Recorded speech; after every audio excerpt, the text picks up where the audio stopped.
Hello, IPL ഇന്ന് DC versus GT കളി നടക്കുന്നത് DCയുടെ ഹോം ഗ്രൗണ്ടിലാണ്.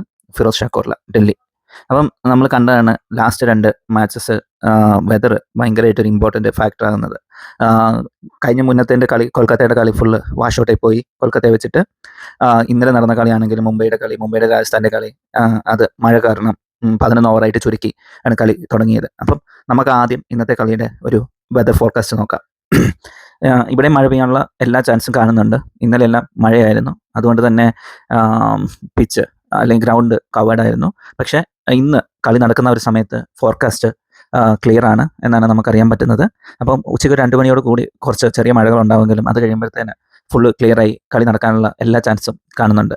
അപ്പം അങ്ങനെ വന്നു കഴിയുമ്പോഴത്തേന് എഗെയിൻ ടോസ് ഒരു ഫാക്ടറാണ്. പിന്നെ ഡൽഹി എന്ന് വെച്ച് കഴിഞ്ഞാൽ പണ്ട് ഒത്തിരി സ്പിന്നിനെയൊക്കെ ഫേവർ ചെയ്തിരുന്നൊരു ഗ്രൗണ്ടായിരുന്നു. പക്ഷേ അത് കഴിഞ്ഞ് നമ്മൾ ഒത്തിരി ടെസ്റ്റ് മാച്ചസ് ഒക്കെ കണ്ടതാണ്. ലോ സ്കോറിങ് മാച്ചസ് ഒക്കെ കഴിഞ്ഞ് അതൊക്കെ റീവാമ്പ് ചെയ്ത് പുതിയ പിച്ചായപ്പോഴത്തേക്ക് ഒരു 180 to 200 ആവറേജ് സ്കോർ നമുക്ക് പ്രെഡിക്റ്റ് ചെയ്യാൻ പറ്റും. പിന്നെ കളിയെപ്പറ്റി പറയുവാണെങ്കിൽ എനിക്ക് പേഴ്സണലി ഒട്ടും ഫേവറേറ്റ് അല്ലാത്ത 2 ടീമുകളുടെയാണ് കളി.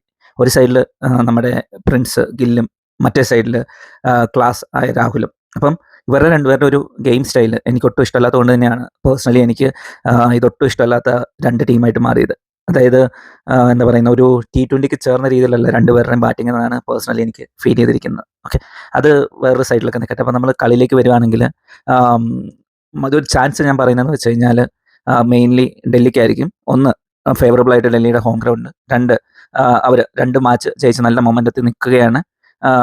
ടോപ്പ് ഓർഡർ ഓപ്പണിംഗ് പെയർ അവർക്കൊരു വറി ആയിരിക്കും. കാരണം കഴിഞ്ഞ 2 കളിയിലും KL രാഹുലിന് ആകെ എടുക്കാൻ പറ്റിയത് 1 റണ്ണാണ്. പക്ഷേ GTയുടെ ഓപ്പണിംഗ് ബോളേഴ്സിനെതിരെ രാഹുലിന് നല്ല റെക്കോർഡാണ് ഉള്ളത്. അപ്പം ഇന്നത്തെ കളി രാഹുൽ ഫോമിലേക്ക് മടങ്ങി വരും എന്ന് തന്നെയാണ് പ്രതീക്ഷിക്കുന്നത്. അപ്പം ഇങ്ങേ സൈഡിൽ ഗില്ല്, സുദർശൻ, ആ ഓപ്പണിംഗ് കോമ്പിനേഷനെ പറ്റി ഒന്നും പറയേണ്ട കാര്യമില്ല. മാക്സിമം പവർ പ്ലേ എല്ലാം കഴിഞ്ഞൊരു 10 ഓവർ വരെ അവർ പിടിച്ചു നിന്ന് കഴിഞ്ഞാൽ GTയുടെ സ്കോർ ഈസി ആയിട്ട് ഒരു 200+ നമുക്ക് കാണാൻ പറ്റും. പക്ഷേ അവർക്കും മെയിനായിട്ട് കൺസേൺ ആയിട്ട് വരുന്നതെന്ന് വെച്ചാൽ ഈ 2 ഓപ്പണിംഗ് കഴിഞ്ഞ് വരുന്ന ബാറ്റ്സ്മാൻമാർ, അതായത് ജോസ് ബട്ട്ലർ ആയിക്കോട്ടെ, അത് കഴിഞ്ഞ് വരുന്ന വാഷിംഗ്ടൺ സുന്ദർ ആയിക്കോട്ടെ, ഇവർക്കൊന്നും ഒരു നല്ല രീതിയിലേക്ക് കോൺട്രിബ്യൂട്ട് ചെയ്യാൻ പറ്റുന്നില്ല. ജോസ് ബട്ട്ലർ 30+ അല്ലെങ്കിൽ 40+ എടുക്കുന്നുണ്ട്, ഓക്കെ. പക്ഷേ പഴയ ഒരു എക്സ്പ്ലോസീവ് ആയിട്ടുള്ള ജോസ് ബട്ട്ലറിൻ്റെ ഒരു നിഴൽ മാത്രമാണ് കാണുന്നത്. പിന്നെ ബോളിംഗ് കോമ്പിനേഷനെ പറ്റി പറയുകയാണെങ്കിൽ സിറാജ് എന്താ പറയുക, ഒരു ഫോമിലേക്ക് വരുന്ന രീതിയിലുള്ള ഒരു ബോളിംഗ് അല്ല നമുക്ക് കാണാൻ പറ്റുന്ന. പവർ പ്ലേയിലൊക്കെ ആണെങ്കിൽ പോലും തുടക്കത്തിലെ വിക്കറ്റുകൾ എടുക്കാൻ പാടുപെടുന്നു. അതേസമയം ഡൽഹിയുടെ സൈഡിൽ നിന്നാണെങ്കിലും ബോളിങ് അക്ഷർ പട്ടേലിൻ്റെ കുറച്ച് ഓവറുകളായിരിക്കും ഇന്നത്തെ കളി നിർണായകമായിട്ട് വരുന്നത്. പിന്നെ സമീർ റിസ്വയെ പറ്റി പറയുകയാണെങ്കിൽ ഇന്നും പുള്ളിക്ക് ചാൻസ് കിട്ടാനുള്ള എല്ലാ ഒരിതും കാണുന്നുണ്ട്. അതായത് തുടക്കത്തിൽ വിക്കറ്റ് പോയി കഴിഞ്ഞാൽ ഇപ്പം രാഹുലും നിസ്സംഗയൊക്കെ ഔട്ടായി കഴിഞ്ഞാൽ വീണ്ടും റിസ്വിൻ സ്ട്രപ്സും ഒക്കെ തന്നെ ഇറങ്ങി കളി ഫിനിഷ് ചെയ്യേണ്ട ഒരു അവസ്ഥയിലേക്ക് എത്തുമായിരിക്കും എന്ന് നമുക്ക് പ്രതീക്ഷിക്കാം. അപ്പം എന്തായാലും ഞാൻ പറഞ്ഞ പോലെ ഇന്നത്തെ കളിയിൽ ഞാൻ ഏറ്റവും കൂടുതൽ ചാൻസ് കൊടുക്കുന്ന ഒരു ടീം എന്ന് പറയുന്നത് ഡൽഹിയാണ്. മെയിൻലി ഡൽഹി ചേസ് ചെയ്യുകയാണെങ്കിൽ ഉറപ്പായിട്ടും ഡൽഹി തന്നെയായിരിക്കും ജയിക്കുക. എന്തായാലും നമുക്ക് കളി കഴിഞ്ഞ് കാണാം. Thank you.